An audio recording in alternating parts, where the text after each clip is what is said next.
Hey everyone, and welcome back to Hoopers Nation, your top destination for NBA basketball content. NBA free agency in 2020 was as crazy and wild as everybody expected. We've seen all sorts of unpredictable trades and player movement from one team to another, and the action in the Western Conference has been particularly intriguing. In an unusual offseason in which 8 or 9 teams in the West got better, the conference is more competitive than ever before, and it's likely teams haven't even finished making all of their moves. But is there a chance we've witnessed a power balance shift in the Western Conference after all of these transactions? In this video, we'll take a look at all of the player movement to the West and how that may impact the future of the league. But before we do, please make sure to leave a like on this video, subscribe to the channel, and turn on Hoopers Nation post notifications for more NBA content. The Phoenix Suns shocked everybody when they announced they had agreed to a deal with the OKC Thunder that would bring star point guard Chris Paul to the desert of Arizona. It was surprising because Suns owner Robert Sarver, one of the most controversial team governors in the NBA, has often been singled out and criticized for not taking chances and risks to try and improve the team's roster ever since the downfall of the Steve Nash-led Suns squads. Phoenix has the second longest playoff drought in the league, behind only the disappointing Sacramento Kings, as the Suns have been absent from the playoffs for an entire decade. If everything goes well, this drought is set to end in 2021. This past season, Devin Booker took his game to another level alongside second-year sensation DeAndre Ayton. The Suns got off to a rough start thanks in part due to the absence of Ayton, who played in Phoenix's opening night game before being suspended for 25 games due to a violation of the NBA's anti-drug program. Despite the addition of Ricky Rubio to the team, a playmaking specialist who could certainly ease the ball handling duties off of Devin Booker, the team didn't have enough offensive threats on the court to be truly competitive. Their offense was predictable, and even though Rubio had a nice statistical season in Phoenix, he's never been the genuine scoring threat that could take the Suns' offense to the next level, but Chris Paul is.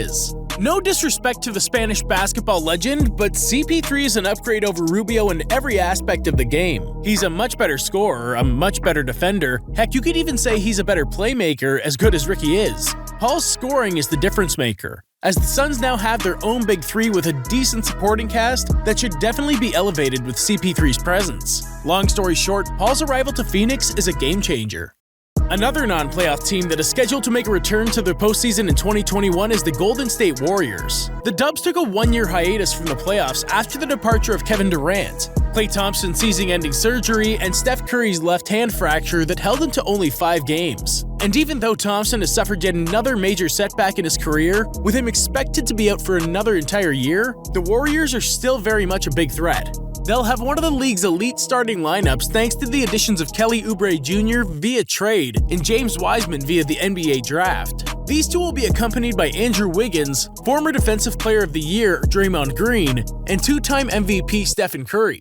Consider the Dubs added Kent Bazemore as an elite second-unit scorer, and the possibility that Klay recovers in time for the 2021 playoffs, and Golden State's odds at returning to the NBA Finals look more favorable. Teams should be particularly keeping an eye, maybe both eyes, on Stephen Curry. He's had an entire calendar year to rest after 5 straight trips to the NBA Finals, and this will be the first time he plays a full campaign without former teammate Kevin Durant in 4 seasons. He's gonna have the green light to take as many shots as he pleases, and he has a bunch of very capable teammates that he can feed as well. Go back and watch 2016 Steph Curry highlights, and you'll understand why there's a good chance he'll be in the conversation for the 2021 MVP award.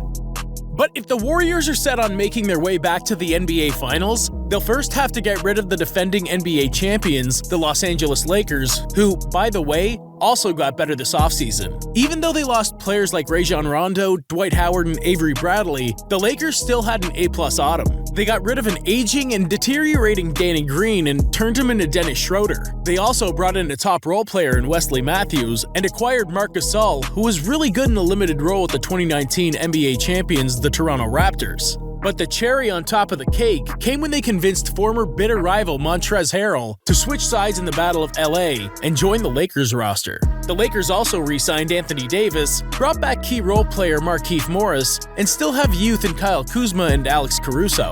It's true that the West will be much more competitive in 2021, but LeBron James and the Los Angeles Lakers are still the team to beat. When the Denver Nuggets upset the LA Clippers in the 2020 playoffs, NBA fans were robbed from perhaps the most highly awaited playoff matchup in years, the Lakers versus the Clippers. And even though multiple reports suggested the Clippers intended to blow their core and start the 2020-21 season with a vastly different roster after getting embarrassed, they brought back most of their key contributors from last season besides Harrell. But losing the reigning 6th man of the year shouldn't hurt that much considering the Clippers replaced him with Serge Ibaka, who was arguably a much better fit in LA. He was one of the elite three-point shooting big men in the league, making 39% of his threes last year with the Raptors on good volume. He's also an elite rim protector and a strong finisher near the basket, filling the exact needs the Clippers had in their front court. In a less covered move, the team also signed young sharpshooter Luke Kennard, who enjoyed a breakout season with the Detroit Pistons in 2020 and shot 41% from deep. His shooting should only get better when he's surrounded by two-star players in Kawhi Leonard and Paul George, who will command more than enough attention and have hopefully sorted their flaws out to have a better postseason performance in 2021. A team few people are giving credit to is the Portland Trail Blazers, who also upgraded their roster this offseason. They brought in one of the best 3-and-D threats in the entire NBA in the form of Robert Covington, and signed emerging youngster and 2020 Slam Dunk Contest winner Derrick Jones Jr. as a very solid backup wing. The Blazers also acquired the services of former Rip City fan favorite Enes Kanter and re-signed Carmelo Anthony. The Blazers may not be the strongest team defensively, but if the Dallas Mavericks have shown us anything, is that the best way to fix defensive issues is by playing outstanding offense. And Portland is loaded up with a bunch of very dangerous offensive weapons. Speaking of the Mavericks, they also had a quiet yet successful offseason in which they improved their team.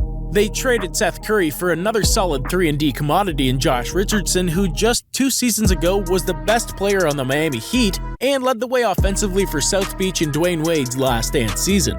Another former Heat player joining the Mavericks is James Johnson, an underrated forward who quietly shot 39% from 3 after getting traded to the Minnesota Timberwolves in the middle of last season. Both Richardson and Johnson will bring in much-needed defensive presences on the wing and inside the paint that will only make the Mavs duo of Luka Doncic and Kristaps Porzingis that much more dangerous. Another franchise that had quite the offseason was the Houston Rockets, and not always for the best reasons. The storyline of the shortened 2020 offseason was the chaos in Houston, as apparently both James Harden and Russell Westbrook wanted out of Clutch City. Westbrook's trade value was reported to be minimal, as few teams were interested in bringing in an unproven playoff performer who's due $132 million over the next 3 seasons. The Rockets were much closer to sending Harden to the Brooklyn Nets, but apparently talks stalled after the Nets made it clear they were unwilling to send either Kyrie Irving or Kevin Durant back to Houston in the trade. Since then, the Stars' heads have apparently cooled down, and they've realized they won't have a choice but to run it back in Houston. Fortunately for them, they'll have a chance to start over at the end of the Mike D'Antoni era and hopefully change their small ball, heavy ISO style of play for a more team-friendly and heavy ball movement system. The Rockets also got one of the biggest steals in free agency by signing DeMarcus Cousins, as well as bringing in emerging big man Christian Wood, who shined in Detroit after the Pistons traded Andre Drummond away. These 2 signings don't guarantee Westbrook and especially Harden won't be traded, but if they keep them, they'll still be competitive in the conference.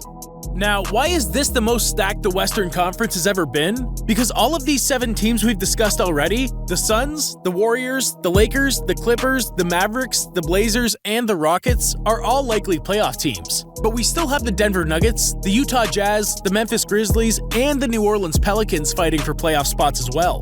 Don't sleep on the Timberwolves either, as the moves they've made this offseason could finally help them turn around their bad fortunes. It's also hard to completely count out the Spurs, because even though they just missed the playoffs for the first time in over 2 decades this past summer, they always find ways to remain competitive and fight through. The only 2 teams that will definitely miss the playoffs are the Oklahoma City Thunder, who completely reloaded themselves with an even bigger array of first-round picks and ended up with a weird roster, and the ever-struggling Sacramento Kings, who lost Bogdan Bogdanovic to the Atlanta Hawks and are apparently taking calls for Buddy Hield, too. As strong as the Lakers' retooled roster looks, the West is once again an open race. Multiple teams make their case for the number 1 seed in the West by the end of the year. There's a legitimate chance we've witnessed a power shift among teams in the Western Conference, but perhaps we won't realize it until we see how players fit in their new teams. We're very close to getting NBA basketball back in what will be one of the most anticipated and exciting season in recent memory. One thing is for sure though, the Wild West will be as competitive as it's ever been. Which Western Conference team had the best offseason? Are the Lakers no longer the best team in the West? Make sure to comment your thoughts down below, as well as leaving a like on the video and subscribing to the channel. Thank you for watching, and I'll see you in the next one.